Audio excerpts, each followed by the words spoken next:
අපේ සොඳුරු තක්ෂලාව YouTube අවකාශයත් සමග රැඳී සිටින ආදරණීය දුවල පුතාලට ඔන්න අද දවසෙත් මම ලස්සන රචනා මාතෘකාවක් අරගෙන ආවා. ඉතින් දුවේ පුතේ 9 වසරේ 10 වසරේ 11 වසරේ ඉගෙන ගන්න ඔයාලට ඕලෙවල් විභාගයට ඉලක්කගත රචනා මාතෘකාවක් තමයි අද දවසේ අපි සාකච්ඡා කරන්නට යන්නේ. මේ රචනා මාතෘකාව තමයි පුතේ ජන ජීවිතයයි ගොවිද ඇතයි කියන රචනා මාතෘකාව. මේ ජන ජීවිතයයි ගොවිද ඇතයි කියුවාම ඔයාලා දන්නවා අපේ සාහිත්‍යය තුල වගේම අපේ ජනප්‍රවාදය තුල මේ ජන ජීවිතයේ ගොවිද ඇත පිළිබඳව නොයෙකුත් ආකාරයේ නොයෙකුත් අංශ වලින් කතා කරනවා. අපේ රට කුෂිකාර්මික රටක් නිසා. ඉතින් ඔයගලන්ට මතක ඇති පුතේ අපේ සිංහල සාහිත්‍යය තුල සඳහන් වෙනවා රටක මෞද්දයා ගොවිකම වේය ධනුශ්‍රියා පොරණ සීහලයා රැකුනේ ගොවිකමින් ශ්‍රියා. පුරාණ ශ්‍රී ලාංකීය ජනතාව අපේ කුෂිකාර්මික රට තුළ කුෂිකර්මයෙන් ස්වයංපෝෂිත වූ රට තුළ ජීවිතය ගත කළේ කුෂිකර්මාන්තය තුළම ජීවත් වෙමින්. මඩ ගොවිතැන, ගොඩ ගොවිතැන මෙය අපේ ලාංකීය සම්ප්‍රදාය තුළ ක්‍රියාත්මක වූ ගොවිතැන් ක්‍රමයක්. ඉතින් පිට දේශ දීප ජයගත්තා ආදි සිංහලුන් පැරකුම්බා රජුරුවන්ගේ කාලේ අපේ සඳහන් වෙනවා ඉතිහාසය තුළ විශාල වශයෙන් මේ වගේ කුඹුරු කෙත් යායවල් වගා කරලා මේ වගේ ලැබුණු ස්වයංපෝෂිත වූ අස්වැන්න අපේ රටේ කෝටි 7ක් පමණ ජනකායට පමණක් නෙවෙයි පිට රටවල් වලට පවා යවන්නට අපිට මහා භෝග සම්පත්තියක් තිබුණා කියලා. ඉතින් ඒ වගේ කුෂිකර්මාන්තයේ දියුණු රටක් විශාල වැව් සකස් කරලා ඒ වැව් වලින් ගත්ත ජලය උපයෝගී කරගෙන මේ වගේ මහා කෙත් යායවල් ශාස්ත්‍රීයව ගොඩනගන්නට අපේ ආදි මුතුන් මිත්තන් කටයුතු කළා. ඉතින් එවන් වපසරයක් තුලයි අපේ අතීත ජන සමාජයේ මුතුන් මිත්තන් Tamanගේ ජීවිතය ගත කළේ. ඔගොල්ලෝ අහලා ඇති මඩ සෝදාගත් කල ගොවියාත් රජකමට සුදුසුයි කියලා.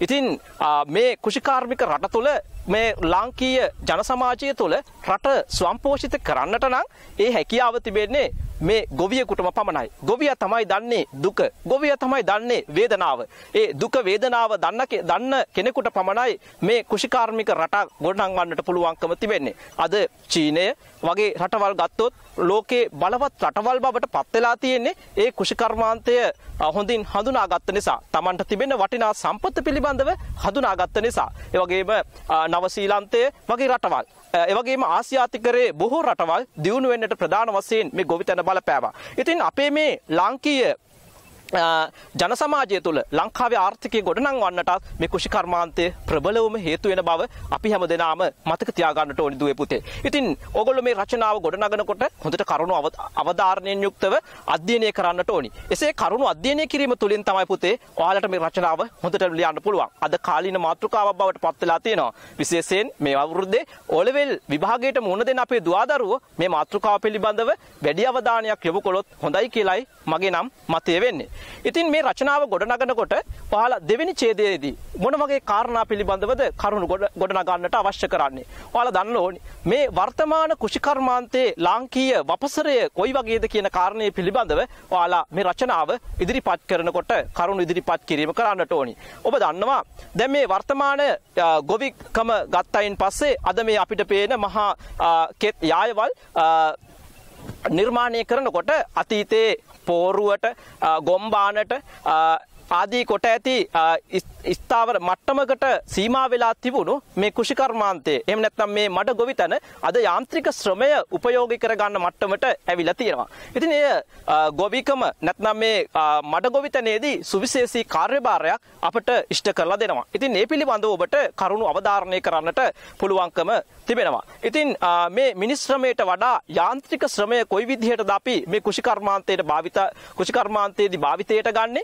එතකොට මේ කොයි විදිහට අපිට ඒක භාවිතයට ගන්නට පුළුවන්කම තිබෙන්නේ? අද ලෝකේ කොයි වගේ ස්ථාවර මට්ටමක්ද ඒ සඳහා තිබෙන්නේ කියන කාරණේ පිළිබඳව ඔයාලා කතා කරන්නට ඕනි පුතේ. ඊළඟ මාතෘකාව විදිහට ඔබට පුළුවන් තවදුරටත් මේ පිළිබඳව අධ්‍යයනය කරන්නට කාබනික පොහොර පිළිබඳව අද වර්තමානයේ ලෝකයේ පමණක් නොවේ ලාංකීය ජන සමාජය තුළ විශාල වශයෙන් කතා කරන මාතෘකාවක් බවට පත් වෙලා තිබෙනවා. ඉතින් මේ මාතෘකාව පිළිබඳව ඔබට කරුණු අධ්‍යයනය කරන්නට පුළුවන්කම තිබෙනවා. ඒකට මේ කියන කාරණේ. ඒ වගේම වර්තමාන කෘෂිකර්මාන්තය ගත්තයින් පස්සේ අපිට තවත් කාරණයක් තිබෙනවා. ඒ කාරණේ තමයි කෘෂිකර්මාන්තයේට තරුණයින්ගේ ශ්‍රමය අඩුවීම.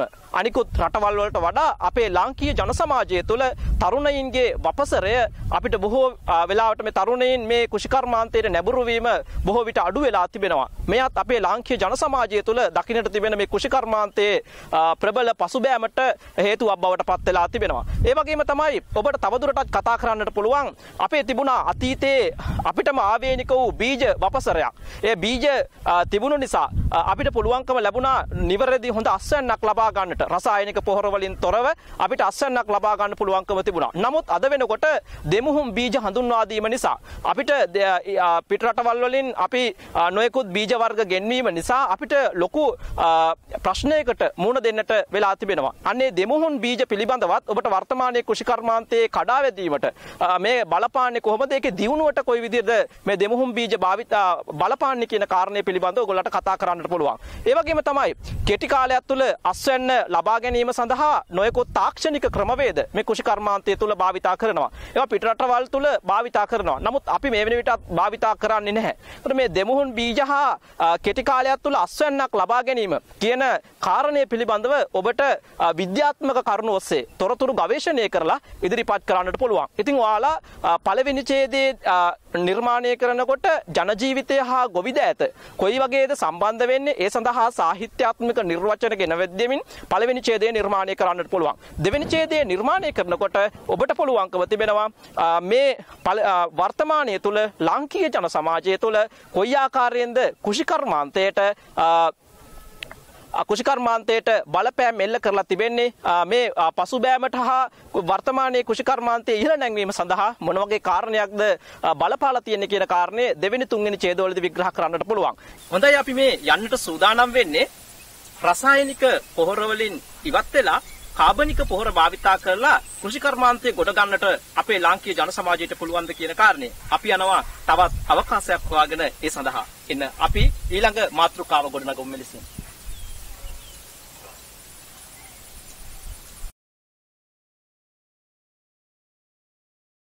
හොඳයි පුතේ අපි දැන් මේ කතා කරන්නට යන්නේ රචනාවේ තුන්වෙනි ඡේදය ආරම්භ කරන්නේ කොහොමද? තුන්වෙනි ඡේදය ගොඩනගා ගන්නට ඕනි කොහොමද කියන කාරණය.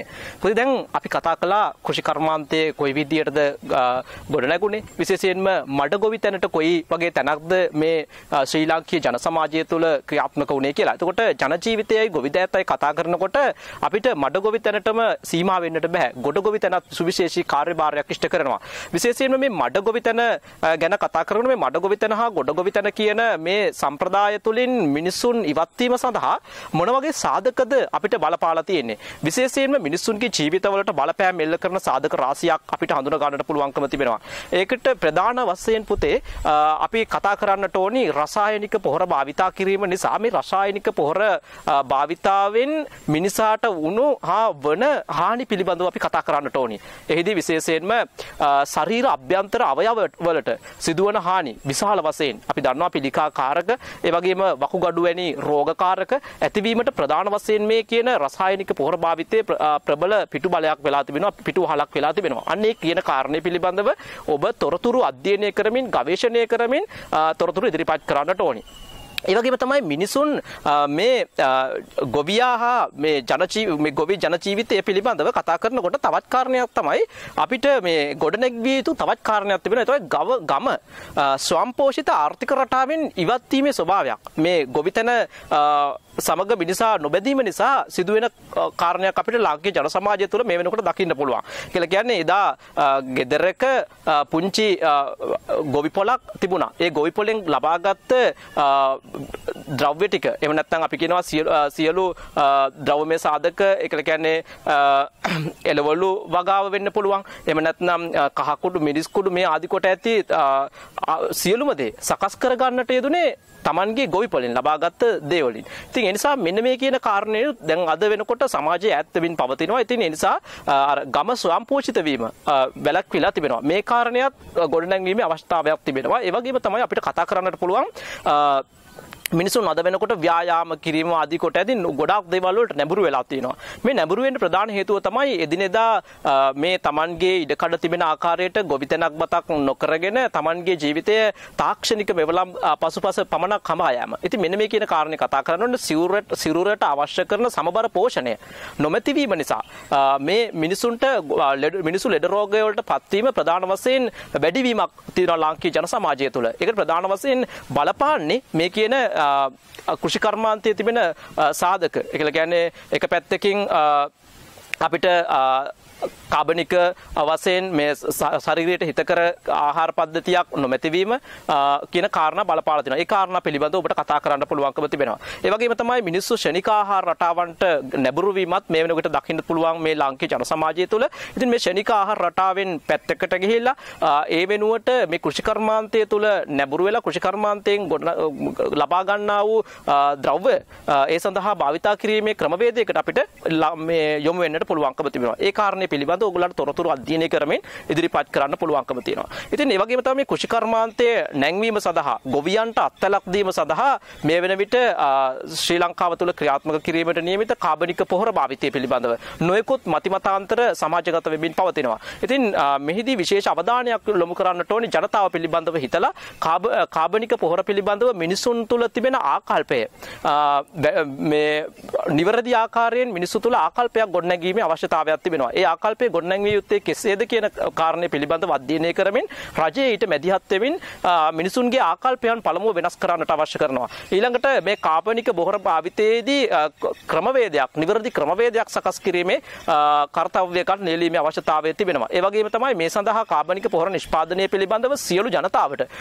පුහුණු අවස්ථා ලබා දීම රජය මගින් ක්‍රියාත්මක කිරීමේ අවශ්‍යතාවක් මේ වෙනුවට සමාජයේ ගොඩ නැගිලා තිබෙනවා. ඒ වගේම තමයි මිනිසුන්ට මේ සඳහා මේ ප්‍රතිචක්‍රීකරණ වැඩපිළිවෙල සඳහා අවශ්‍ය කරන සහාදාර ලබා දීමේ ක්‍රමවේදයක් අපි සකස් කළ යුතුව තිබෙනවා. ඉතින් මේ කියන ආකාරයෙන් තමයි මිනිස්සු තුළ මෙම කර්තව්‍යයන් ගොඩනැංවීම සඳහා වටපිටාව සකස් කරන්නට අවශ්‍ය කරන්නේ. එවිට අපිට පුළුවන්කම තිබෙනවා මිනිස්සු මේ ගොවිතැනෙන් ඈත් වෙන ස්වභාවය වළක්වලා මේ ගොවිතැන මිනිසුන්ට හිතකර ස්වභාවයෙන් යුක්තව ගොඩනැංවීමේ හැකියාව ලැබෙනවා. ඉතින් ඒ නිසා පුතේ අපේ රචනා මාතෘකාව තමයි ගොවිකම හා මිනිසත්කම කියන කාරණේ. ඒ කියන්නේ ගොවිකම තුල ජීවත් වෙච්ච මේ කෘෂිකාර්මික රට තුල මිනිස්සු ගොවිතැනින් ඈත් වෙලා තිබෙනවා. ඒ ඈත් වෙච්ච මිනිස්සු ගොවිකමට ලං කරන්නට අපි මොන වගේ ක්‍රමවේදයන්ද තාක්ෂණික ක්‍රමවේදයන් පාවිච්චි කරන්න ඕනේ. තාක්ෂණීය හඳුන්වා දීම කරන්නට ඕනේ.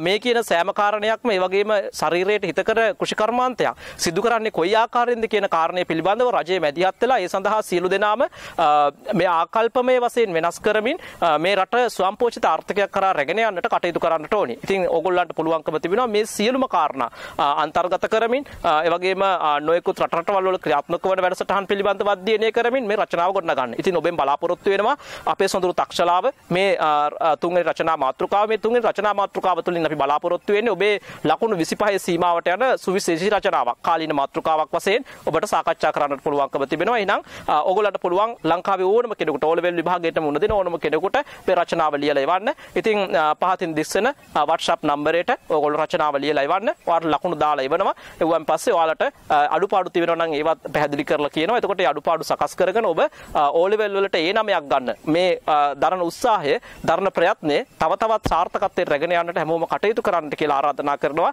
තවත් දිනක තවත් රචනා මාතෘකාවක් ඔබ වෙත ගෙන මේ බලාපොරොත්තුවෙන් යුක්තව අපි සමුගන්නවා. ඔබ මේ සතිය ඇතුළත මේ රචනාව ලියලා ඉක්මනින් අප වෙත එවන්න. අපි ඔබට ලකුණු දාලා අවශ්‍ය කරන තොරතුරු සහිතව එවනවා. නම් හැමෝටම සුබ දවසක් ප්‍රාර්ථනා කරනවා. තෙරුවන් සරණයි. අපි නැවතත් රචනාවකින් හමුවෙන් බලාපොරොත්තු වෙන ඔබෙන් සමුගන්නවා.